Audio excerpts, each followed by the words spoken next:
Yeah. Let's see. Hi, everybody. Still watching me? Or you just joined? Um, so, let's see. Did I position it right today? Yes, I did. Good. So today, Tuesday, yesterday was the power day. Still Tuesday? Just Tuesday. So today, it will be more of the swingy stuff and the technique day. Right. Although I'm pretty sure I covered a whole bunch yesterday, but you know. So warming up.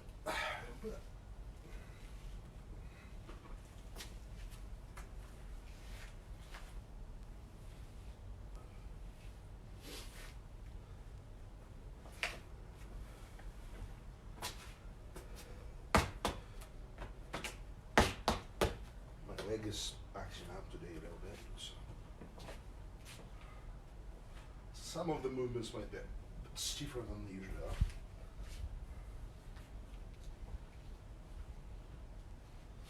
So the speaking of the some of the warm up stuff, right? So there's another good one that is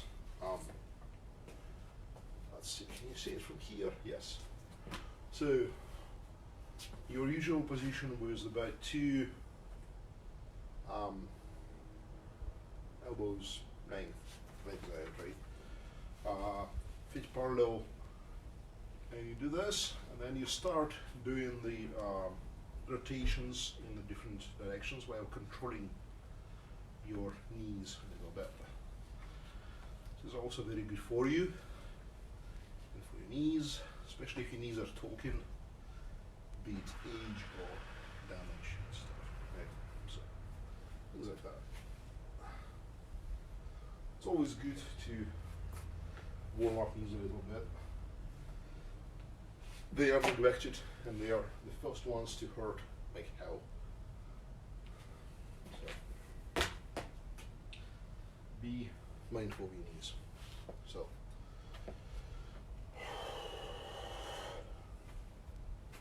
right.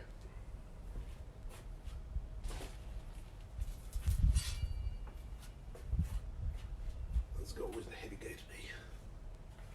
So the usual, so last week we did 20, so this week we're doing 25.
still stiff a little bit from yesterday, so arms are talking. Right, so now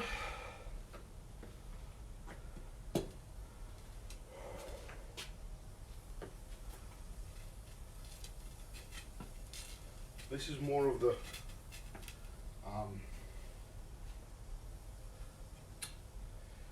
see, that's why you don't really fancy the wooden ones. You wouldn't mind that for the damage for the plastic, but on the wooden. So just do the rotations.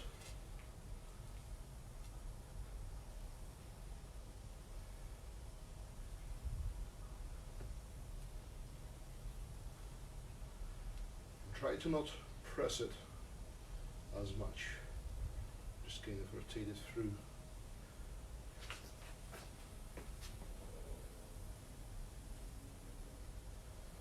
What it will do, it will warm up your joints, but it also helps you to develop kind of awareness, if you like, of how much your blade will weight and how far you can do it, and also it creates that kind of the habit of doing these movements, and also helps you later on. Yikes. Yes, you might want to do it on the, if you use it with the wooden one or with the actual katana that is actually sharp, you might want to do it on something that is like the wooden bit, because yeah, I'll have to reshuffle that. I don't know if you can see it, but yeah, I can. Kind of yucky. Have to cover it in oil after that, and the usual work. All right. So then, basically, we're going with the technique stuff. So this is more controlled cuts. You're trying to go at least 2 different heights on each to work yourself into the mode where you know what you're cutting and how you're cutting. And be mindful where this guy goes, because if you work on the with, well, in Russian that's actually on there, but in if you work with the partner, this is the portion that, remember, you want to hit your opponent. You don't want to hit their sword. Well, except for the cases when you're trying to swipe it away, but you don't want, when they attack, you're primarily going for somewhere where you actually will do the damage, except for, like I say, swiping movements when you're trying to move the sword from your way. But in most cases, you're trying to do the actual damage, and people, especially when they starting, they tend to work into the sword rather than working into the partner, or with the sword rather than opponent's sword. Anyway, so changing heights, even for the same cut, right? Defining where you will stop. You turn your strikes into the blocks, into the full strikes, into the mighty swings, if you just kind of iron that. Right. And we'll help you to basically understand better where the joint is. Right, for example. So if you do the cut towards this area, then you slide your blade through, then you just do this, versus going this, and then you have to raise your blade here, and then do this, right? So different flows a little bit.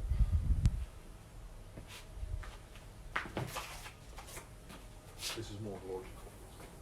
If you're trying to build the choreography. Anyway. And you can do it 1, 2. So one is short, basically, and the second one is longer. And it will, like I said, it will help you to get the feel of where you're going versus just following the sword and hoping for the best.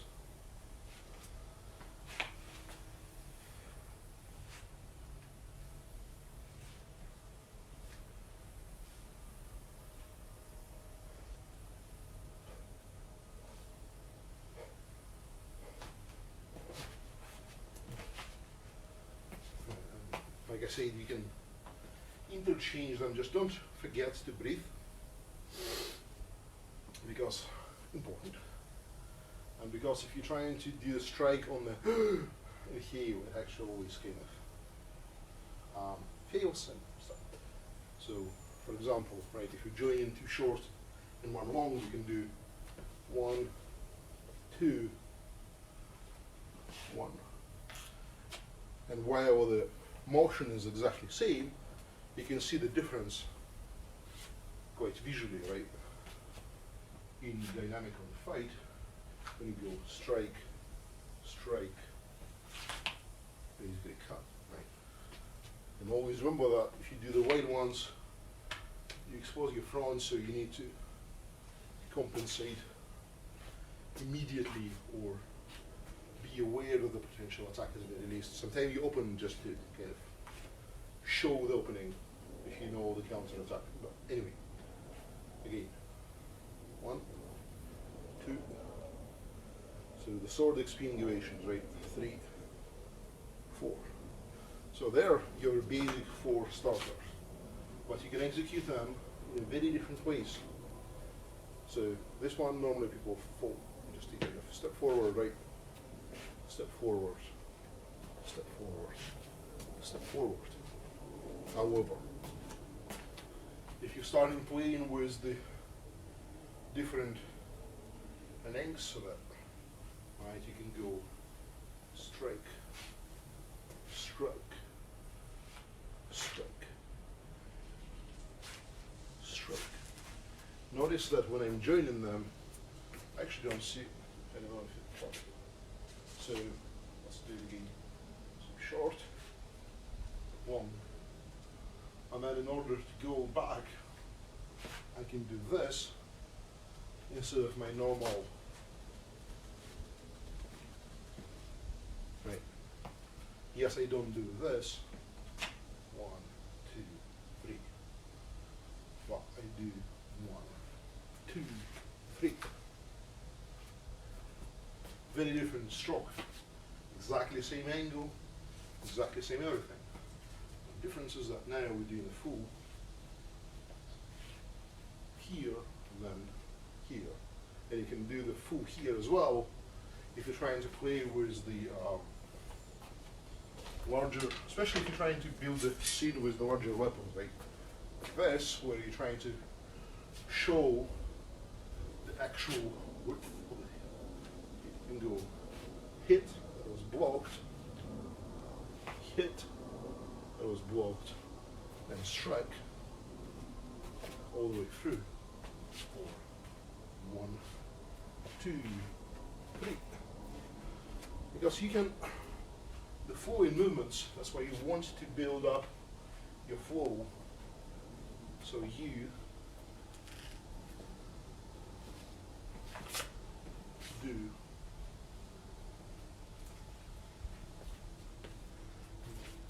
different interchangeable strikes. Right, so 1, 2, 3, 4 regular steps again. So back to stepping ones, right? Or you can do 1, 2, 3, 4. 1, 2, 3, 4. Oops, sorry.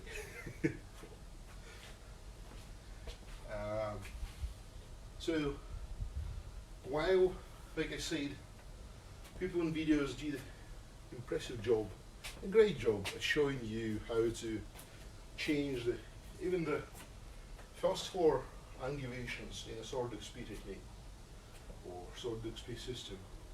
If you don't know what sword XP is,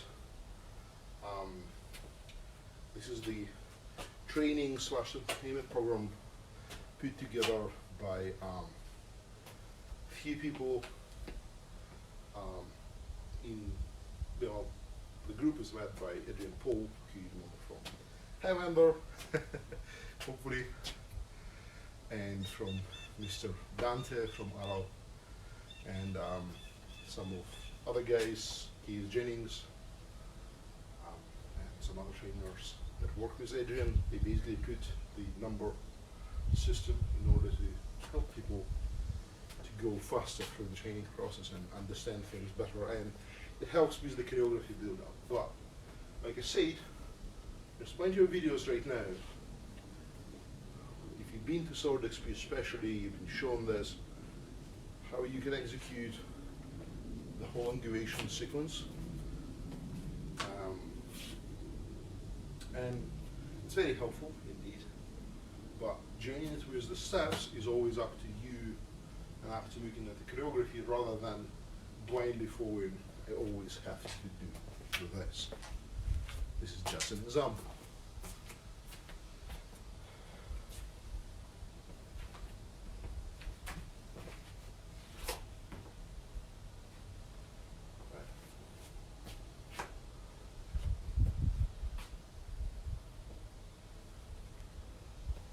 So the rest of the angulation system is basically your cuts.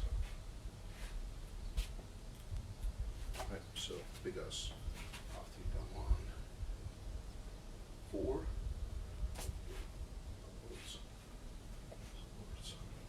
cut, stab, strike, cut, and again, it's a very good 1, 2, 3, 4, 5, 6, all the way to 11, right? And it shows you all the angles. So if you've been there, try to grab your poster, try to look at it. If you didn't get to go there yet, it's a good fun. You might be in a movie. Adrian sometimes shoot, sometimes not, depending on the type of sword XP event that he's doing.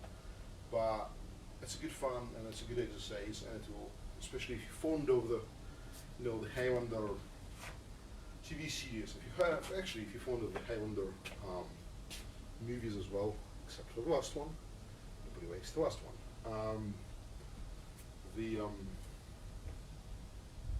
It's a good fun, and go there and meet the other people who may or may not be on the same level as you. Some people will be more advanced, some people will be absolutely novices, but it always builds up some level of degree, and you get to chat with people and interact and not just execute it at home with board. It's good fun.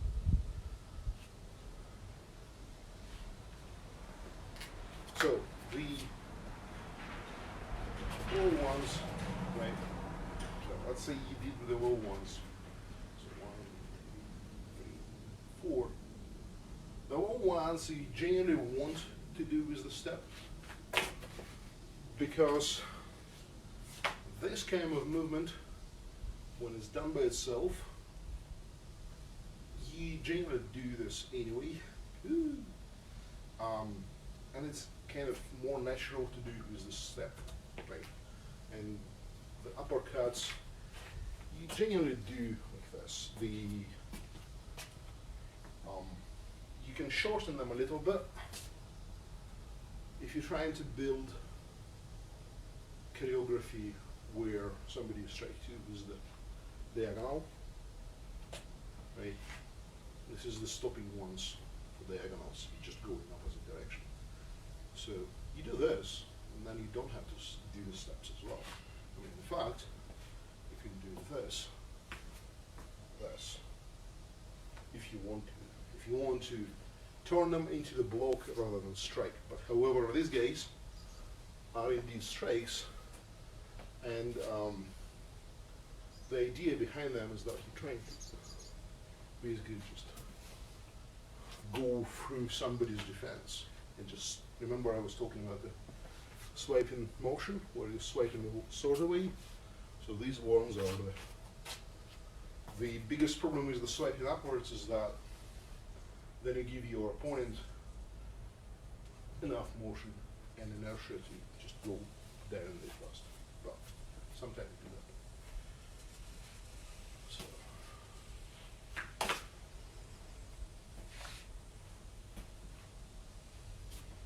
So say you can do them upwards, you can do them backwards, you can do them standing, it's just less common, but you can, especially if you're not doing the full ones, because again, you don't have to do the, all the way to the sky. You can actually do it in about 3 heights. So this one you generally do to protect yourself from the cut block. This one you do the hair up, and this one will be the one where you actually try to swish the stuff away.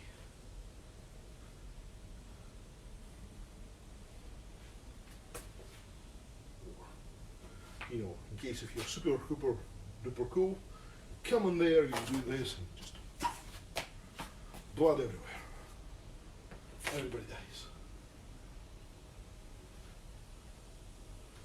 And so here's the difference between executing it fast and executing it slow. If you execute these guys fast, let me do it. Right? It's almost a golf movement, if you like.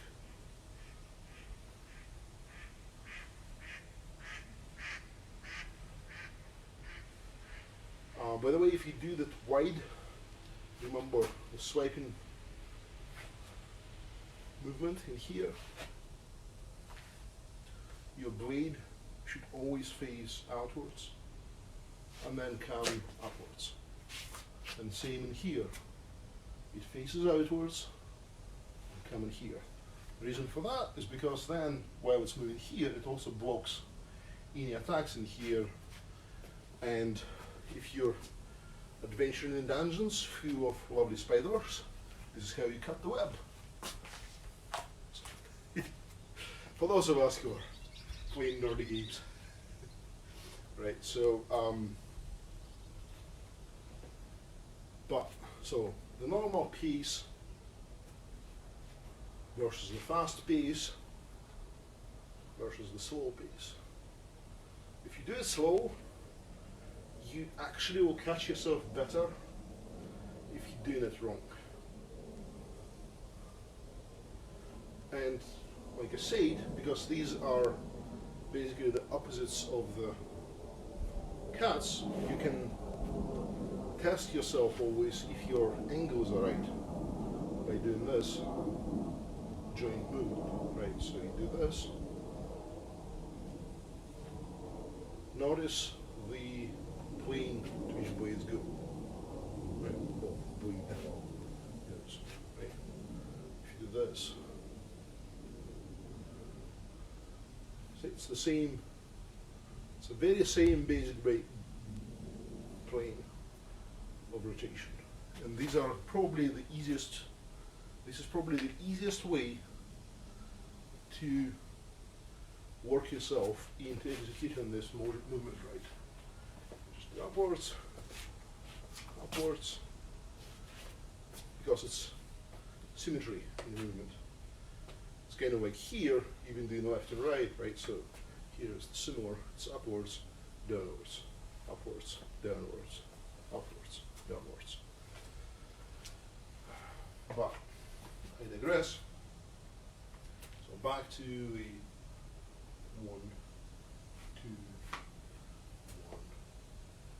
2, 1, 2.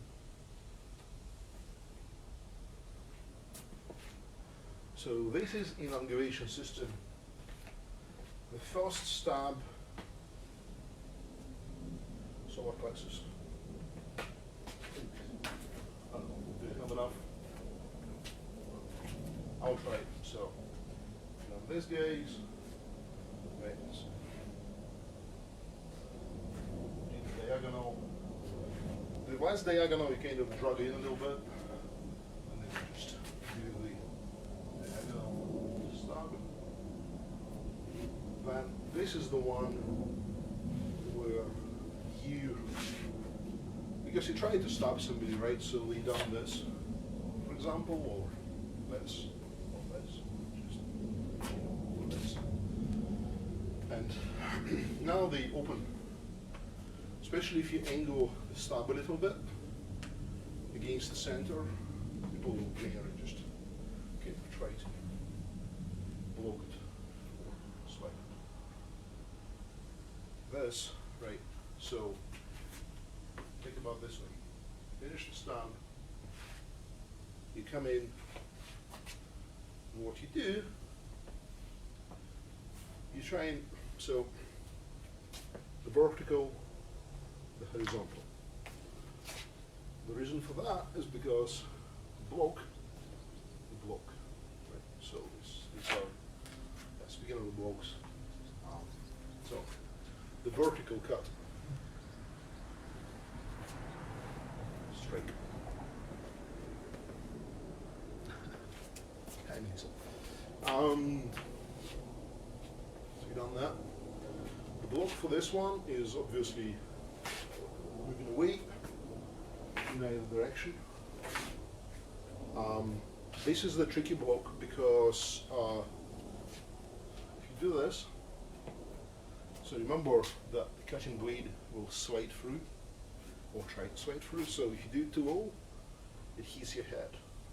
If you do it too high, you risk to catch just edge and it will still go with you. So it's a very good, requires the timing. That's why you generally do it with the side step in either direction, because you're trying to remove yourself from the attack line. But the trick in there also is that, see this?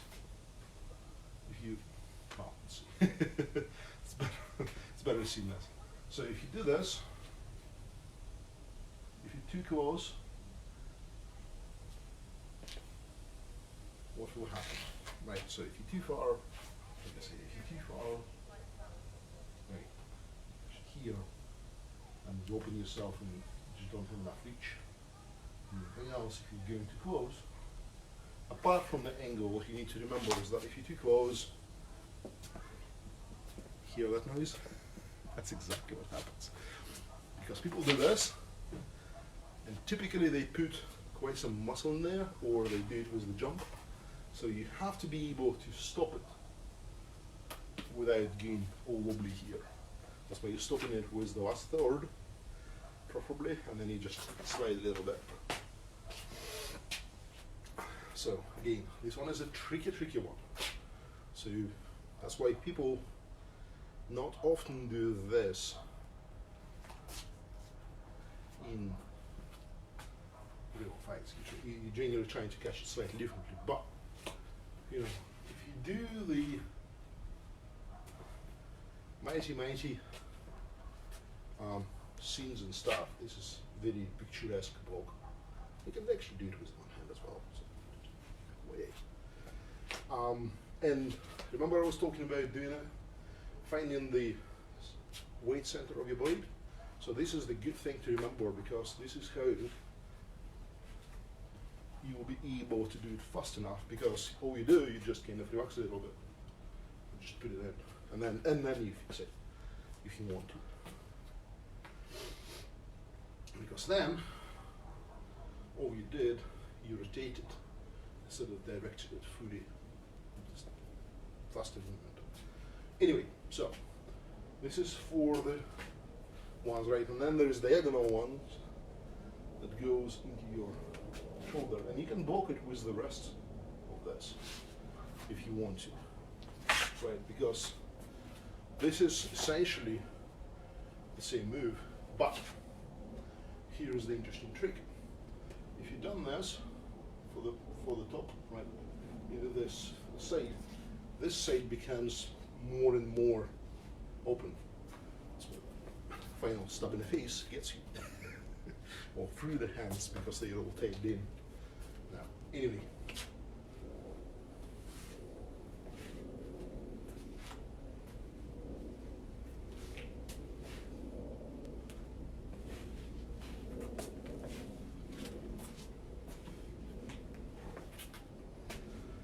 Or in the front. By the way, if you're doing stabs, I'll once again say that. If you're doing thrusts, if you're doing them with the partner, be extremely mindful of what you do. Because, yes, they're dull. Not much damage appears to be possible, but if you go for the, the vocal cords and this area, neck, or in the face, or in the hate to sound sexist, but right, if you're working with the girls, going in the chest can cause irreparable damage, and they'll have to go to oncology doctors and stuff. So be mindful of this. Wear protective gear for the chest, for the neck. Just if you're playing around, just try to play around nicely. If you're trying to do the full-on sparring, wear helmets. Wear something here. God forbid, I've seen people with the twisted eyes. I see people here in the throat, all sorts of stuff. I even literally rotated in the eye, something that was not nice. Anyway, things happen. Just be mindful, be kind to your partner before you go nuts.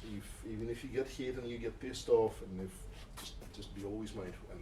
And thrusts are very, very dangerous. So just be mindful.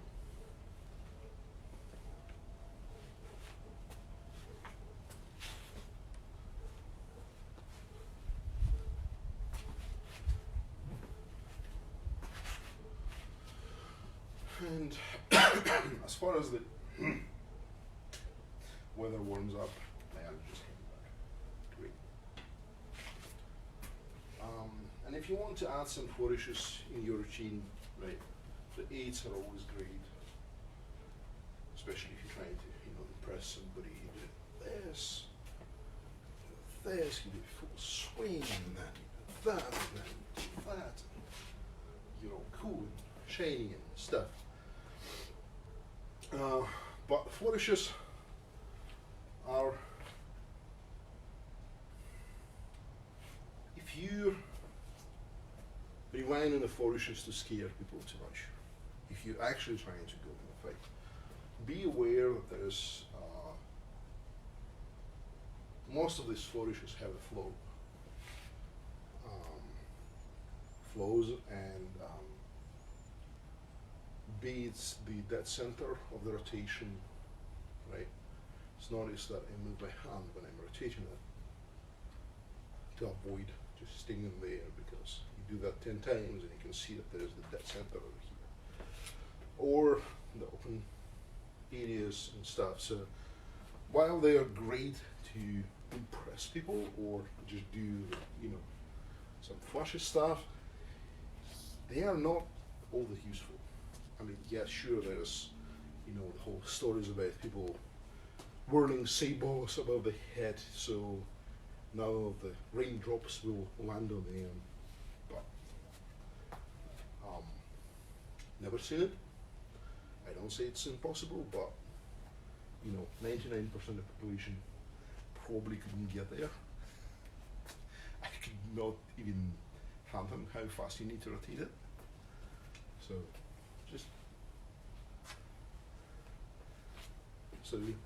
flourishes are great to relax your hands, to give yourself some space, and again to add some variety to your movements, right?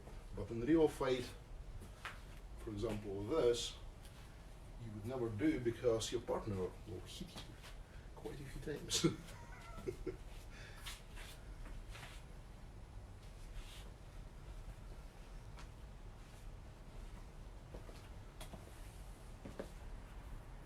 Hey man. So anyway, so the box.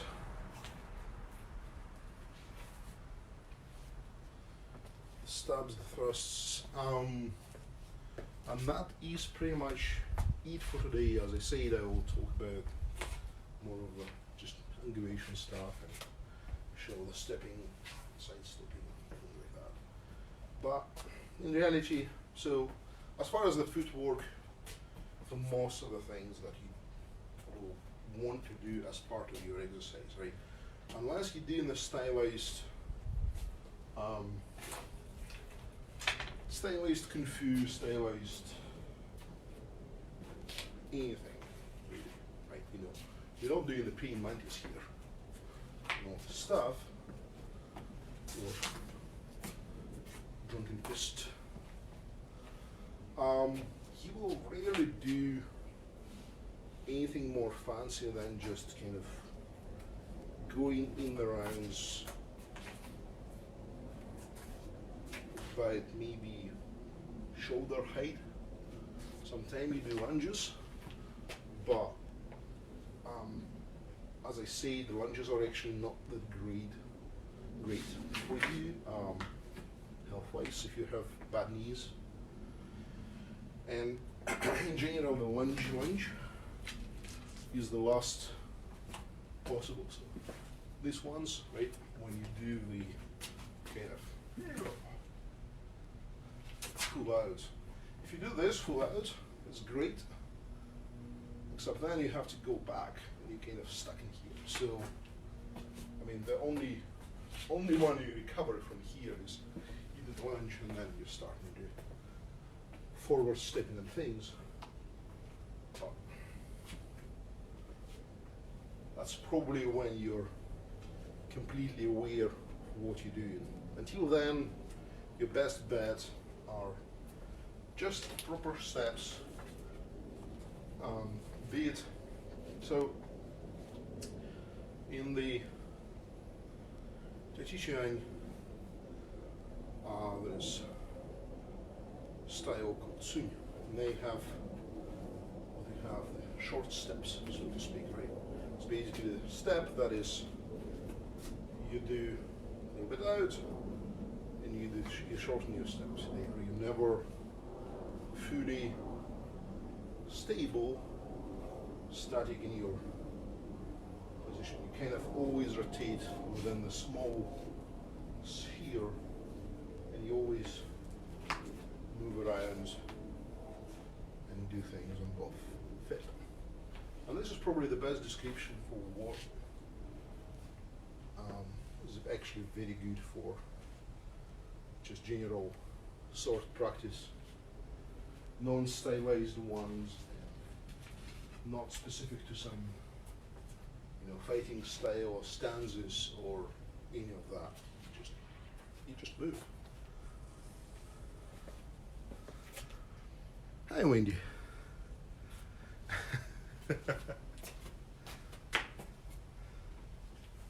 And then it also allows you to kind of not really think about the proper stance, and you just be aware that you don't go too wide, you don't go too short, because your legs will fall onto each other, and you, when you're practicing with Bokken, any type of sword, apart from the sport fencing, right, you generally don't do the 2 feet on the same line, because, well, this is unstable a little bit. Widen it a little bit, even by the width of the fist, right, or the width of the foot, and you have yourself in a much more stable position, because you're not really, so the reason why you do this in sport fencing is because you're touched by the line and basically just moving forward and backwards.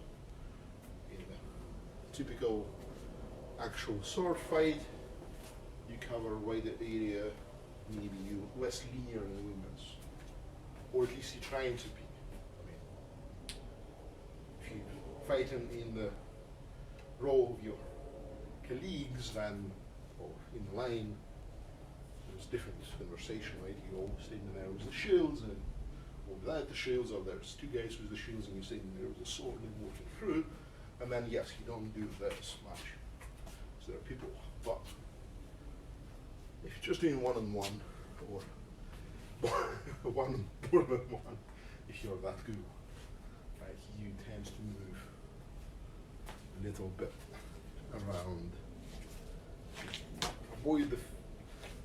Avoid the blocks, allow yourself to move, you know, trying to confuse opponent by sneaking through some defenses.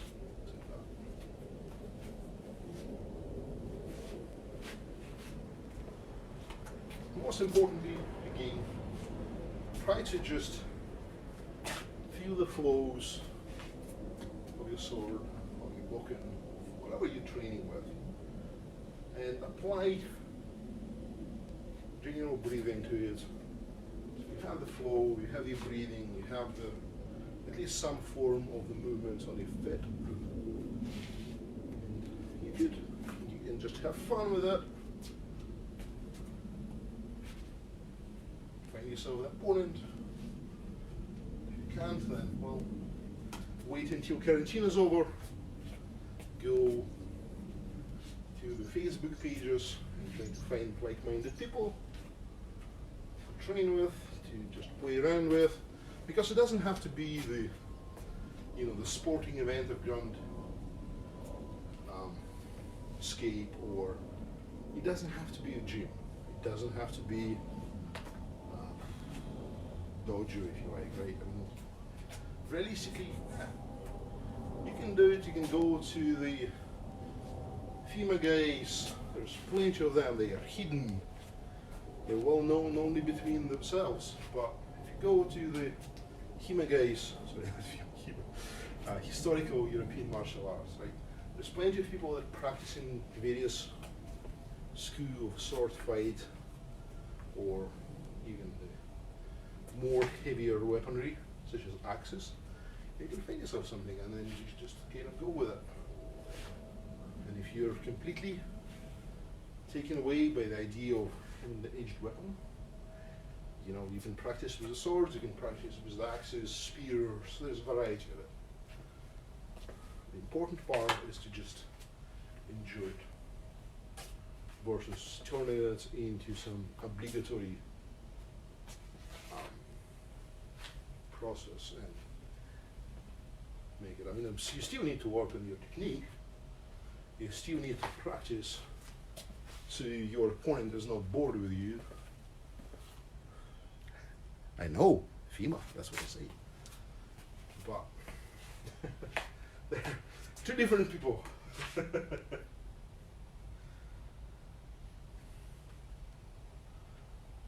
Although that would be actually funny. I mean, you could call it fighting European martial arts versus historical. Or female European martial arts. Anyway.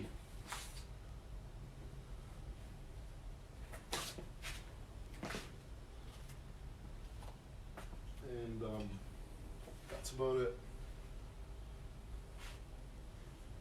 And if you practice enough, if you just allow yourself to try different things, try to develop the good habits of, like I said, you know, you afterwards, you just stand there, you close your eyes, and you reflect on what you've done, and how you've done it, you know, what could be improved in the movements. I know that I need to pay more attention to my legs, for example. It's always been my weak spot. My stances are always too static. So I always have to concentrate on that myself. And I'm sure you will find yourself something as well. Nobody's perfect. Everybody got places to improve. Except for Lana. Lana's perfect.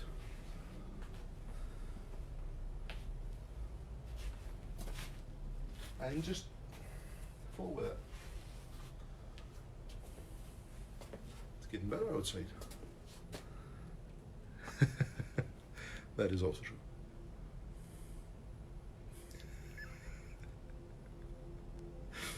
Right. Anyway, thank you very much for watching. I appreciate the comments and interest. So stay safe in the quarantine. So it's just been once again, you know, Austin now have to wear masks, so bandanas are fantastic. Back to the old Wild West. Oh yes, you are perfect. Anyway, thank you very much for watching.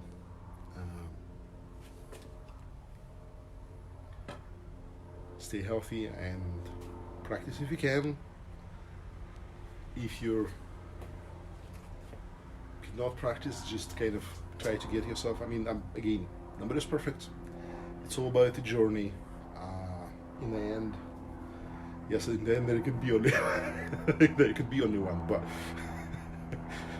different story. Thank you, Angie. Bye, everybody. Until tomorrow. Cheers.